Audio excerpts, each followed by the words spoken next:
Votre santé, c'est notre seul leitmotiv. Fidèles téléspectateurs, bonjour et bienvenue dans votre émission Congo Santé qui reçoit pour vous les présidents du conseil d'administration de l'ASBL Sanru.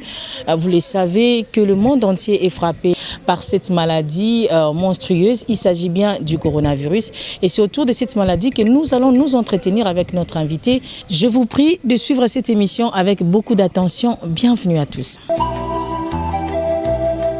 Bonjour, Monsieur Gilles Miatoudila. Bonjour, ma sœur. Lorsqu'on parle du coronavirus, cela sous-entend à quoi? Bon, coronavirus signifie, c'est un virus qui a une espèce de chevelure que je compare souvent à ce que nos mamans appelaient Niantaba.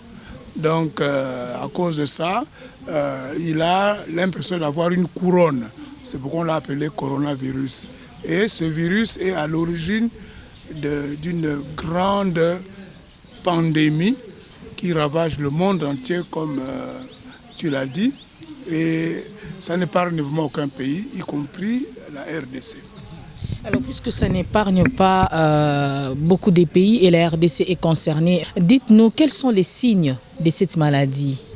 Eh bien, le coronavirus est un peu différent d'Ebola. Ebola est un virus qui n'est pas très intelligent parce qu'il attaque les gens et il tue les gens, la plupart des gens qui l'affectent, et en très peu de temps, en une semaine.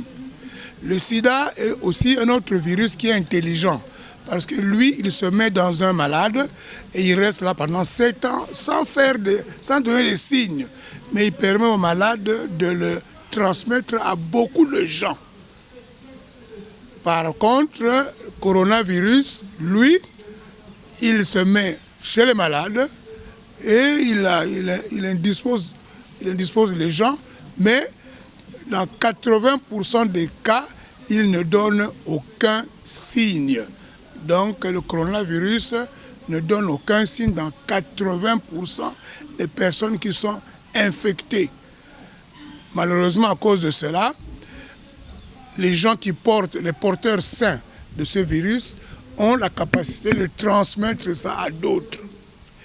Alors chez 15% des personnes, ils donnent des signes qu'on peut appeler des signes qui ne sont pas sévères. Ça ressemble à une crise de grippe avec maux de tête, fièvre, courbature, fatigue, un peu de tout, et c'est fini.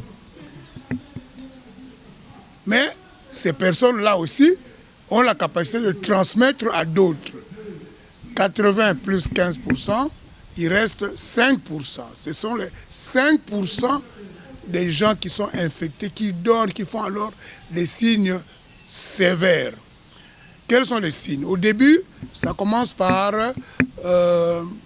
perte de l'odorat, fièvre, maux de tête, mais c'est surtout perte d'odorat. La personne devient incapable de sentir les odeurs. Là, c'est quand le virus se trouve encore dans le nez. Mais le virus, une fois qu'il s'est bien développé, il descend à la gorge. À ce moment-là, il commence à donner une toux qui est sèche. Il n'y a pas de crachat.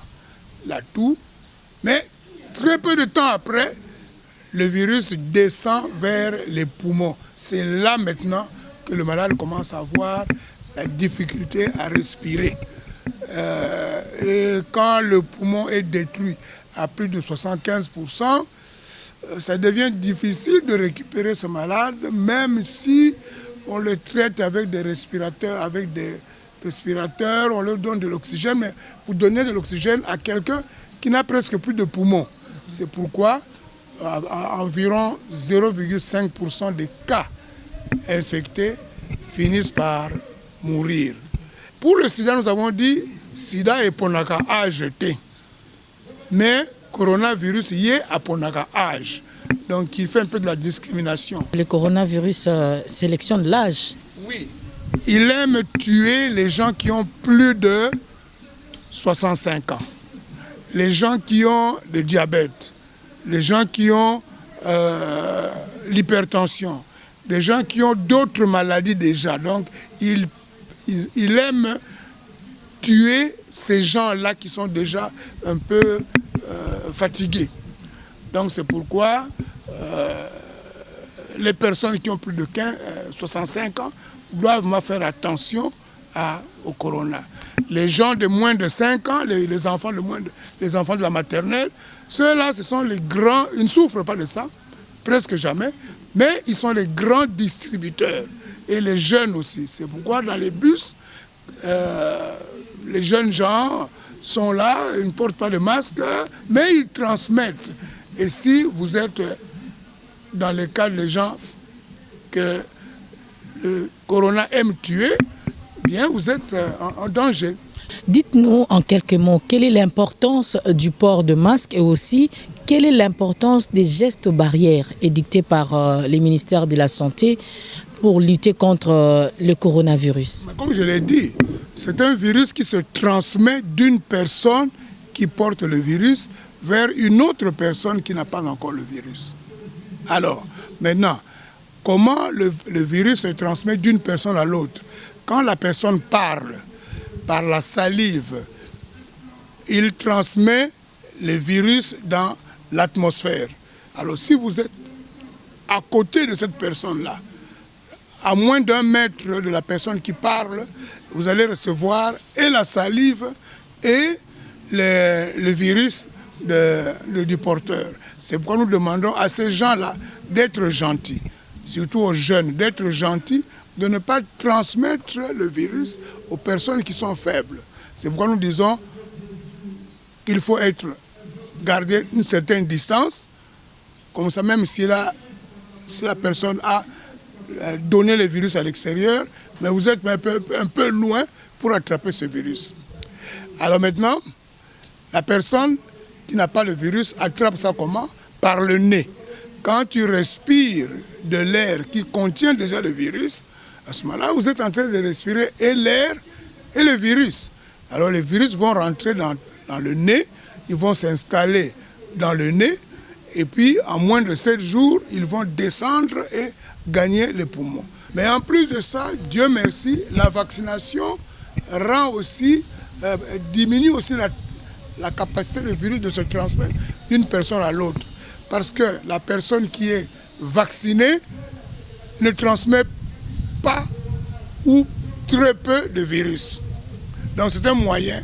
Et la personne qui est déjà vaccinée n'accepte pas non plus de recevoir le virus. Donc c'est une mesure qu'il faut ajouter aux mesures de barrière. La vaccination doit être vue aussi comme une mesure de barrière. Mais il y a plein de rumeurs qui circulent par rapport aux vaccins, et que les vaccins rendent stériles, les vaccins n'est pas du tout bon. Comment faire pour pouvoir inciter ces gens-là à pouvoir respecter ces mesures barrières? Si vous sillonnez par exemple dans des marchés, ce n'est plus des cache-nez, ce sont des caches menton. Donc, on sent déjà qu'il y a un problème sur le plan de sensibilisation. Alors, vous êtes Sanru et l'un des partenaires qui accompagne le gouvernement congolais en matière de santé. S'il faut vous demander, vous poser cette question, quelle est la part des Sanru dans la lutte contre le Covid-19? La santé pour tous et la santé par tous. Alors, santé pour tous, ça signifie pour donner à la population des moyens pour se protéger contre des maladies. C'est pourquoi Sanru a distribué des lave-mains, des solutions hydroalcoolées, les tests de Covid et certains traitements pour soulager, lutter contre les symptômes du corona. Mais aussi, on participe aussi à la distribution du vaccin. Ça, c'est santé pour tous. Malheureusement, il y a aussi santé par tous. Ça signifie quoi ça? Ça signifie que même si le ministère, le gouvernement donne les services à la population, il faut encore que la population accepte d'utiliser les services. Et c'est là maintenant que les instances de communication, Par exemple, le travail que vous êtes en train de faire là-bas, c'est vraiment le travail qui permet à Sanrou et au gouvernement de promouvoir la santé par tous. Donc c'est seulement quand la population sera convaincue que, 1, la maladie existe, que 2, qu'il y a moyen de se protéger contre cela, et que si on attrape ça, qu'il y a des services qui sont disponibles, c'est à ce moment-là que la lutte sera complète. Mais avant ça, le ministère peut faire tout ce qu'il veut, donner, acheter des vaccins, faire venir ça, distribuer ça dans tous les territoires. Mais si la population ne veut pas prendre, et aussi longtemps que la vaccination sera volontaire, c'est un échec sûr. Donc c'est le travail de la communication. Alors, par rapport au vaccin, vous ne m'avez pas répondu. Est-ce qu'il y a des effets secondaires lorsque quelqu'un est vacciné? Ça, c'est une question qui ne mérite même pas d'être posée. Un médecin intelligent qui a été bien formé, un pharmacien intelligent, un Congolais intelligent sait qu'il n'y a aucun médicament dans le monde qui n'a pas d'effet secondaire.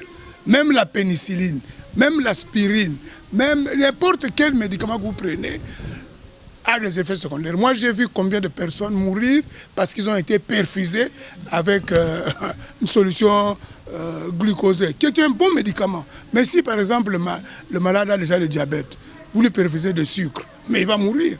Si quelqu'un a déjà la tension et que vous lui perfusez un médicament à base de sel, il va mourir, la tension augmentée. Donc, il n'y a aucun médicament qui n'a pas d'effet secondaire. Aucun. Maintenant, les vaccins. On a constaté effectivement que le vaccin donne des effets secondaires dans un cas sur 100 000.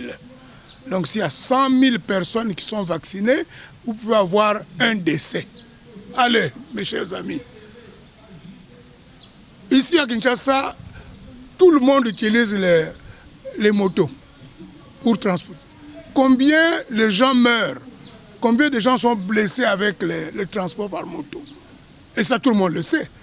Mais pourquoi est-ce qu'on ne demande pas, puisque les motos tuent les gens, puisque les avions tuent les gens, puisque les véhicules tuent les gens, il faut arrêter d'utiliser ces moyens-là. Mais ça, c'est ridicule.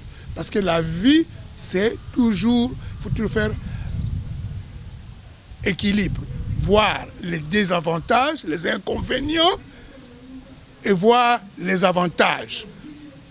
Même quand tu te maries, il y a des inconvénients. Parce que tu perds une certaine liberté quand tu étais célibataire. Mais quand tu te maries, il y a aussi des avantages. Donc les gens se marient parce qu'ils mesurent, ils voient, les avantages sont supérieurs aux inconvénients. Dans la vie, que ce soit le Covid, que ce soit autre chose dans la vie, c'est comparer avantages et inconvénients. J'insiste, le vaccin tue, mais il tue rarement. Ici au Congo, nous avons déjà vacciné plus de 72 000 Congolais. J'attends encore qu'on me donne le nom des Congolais qui sont morts à cause du vaccin. Alors voilà qui est bien dit, PCA Miatoudi Jules. Je vous dis déjà merci, mais juste une question de curiosité. La RDC est confrontée face à cette pandémie, mais est-ce que peut-on dire le gouvernement cherche de l'argent, voilà pourquoi on doit accepter de faire vacciner tout le monde. Et encore plus grave, le président de la République lui-même l'a déclaré l'autre fois qu'il n'était pas d'avis avec ces vaccins que nous utilisons ici en République démocratique du Congo. Même si le ministre de la Santé est en train de faire la promotion de ces vaccins. Je suis malheureusement suffisamment vieux pour savoir que ce n'est pas la première fois qu'on a ce genre de problème. Quand moi j'ai commencé la lutte contre le sida, là aussi c'était politisé. Je me rappelle quand Mobutu a accepté que le sida était une maladie qui existait et qu'il a autorisé Franco à faire la chanson Kebana Sida. À Brazzaville, on disait que le sida n'existe pas. Au Rwanda, on disait que le sida n'existe pas. En Centrafrique, on a dit que le sida n'existe pas. Qu'est-ce qu'on a vu après? On a vu après que le Congo, c'est le seul pays où le sida n'a pas fait beaucoup de victimes, en tout cas pas autant qu'au Rwanda, en Ouganda, en Afrique australe, où le président disait que ça c'est une maladie qui est inventée. Donc vous voyez, ce n'est pas la première fois. Malheureusement, la politique souvent s'ingère dans des histoires qui ne doivent pas être politisées. C'est une maladie qui nous arrive. Ce n'est pas la première fois que nous avons une pandémie. Nous avons déjà eu en 1920 une pandémie qui a tué plus de 100 millions de personnes, plus que la Première Guerre mondiale. Donc, ce n'est pas la première fois et ce ne sera pas malheureusement la dernière fois. Il faut qu'on laisse les médecins faire leur travail de médecins et les politiciens doivent faire la politique. Dans le pays où je vis aux États-Unis, même le président Trump a dit que le coronavirus, c'est une invention des démocrates. Donc, voyez-vous. Et alors, mais Dieu merci, Dieu là, lui a donné le Covid et il est parti à l'hôpital se faire hospitaliser, se faire traiter. À côté de nous, malheureusement, il y a un autre président africain qui a dit que c'est une maladie qui n'existe pas. Maintenant, ce président, il est déjà dans l'au-delà. Donc, non. Il ne faut pas attendre que ça vienne dans votre famille. Le corona existe bel et bien. Si vous doutez, vous n'avez qu'à aller dans les hôpitaux où on soigne les coronavirus pour voir de vos propres yeux. Et demander les malades, nos frères qui ont survécu à cette maladie, qui peuvent témoigner. Moi, j'en connais au moins une dizaine. J'invite mes compatriotes à ne pas mourir na bozoba. Parce que nous avons maintenant une maladie que nous pouvons éviter. En tout cas, nous pouvons éviter la mort par cette maladie. C'est beaucoup plus facile qu'éviter la mort par la malaria. C'est pourquoi j'invite tous mes frères et toutes mes sœurs à respecter les gestes de barrière. Et dans les gestes de barrière, ajoutons la vaccination.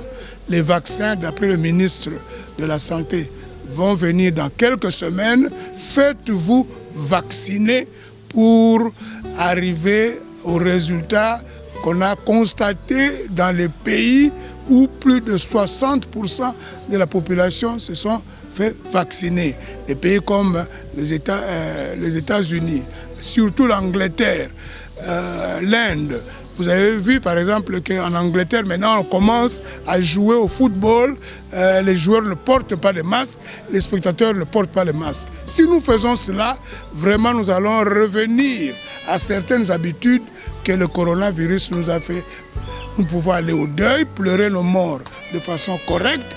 Nous pouvons aller à l'église, nous pouvons aller danser dans les bars, nous pouvons faire des fêtes d'anniversaire et tout ça. Mais pour cela, nous devons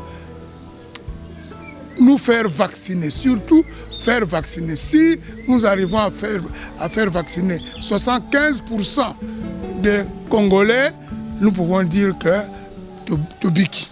Vous étiez nombreux à nous suivre, fidèles téléspectateurs. Nous voici déjà à la fin de cette émission. Comme on le dit toujours, le temps c'est de l'argent. Eh bien, la télé c'est de l'argent, c'est le temps. Nous sommes talonnés par le temps. Nous vous disons déjà merci d'avoir suivi cette émission avec beaucoup d'attention. Surtout, n'hésitez pas à nous écrire. Surtout, n'oubliez pas que le coronavirus existe. Respectez tout simplement les gestes barrières.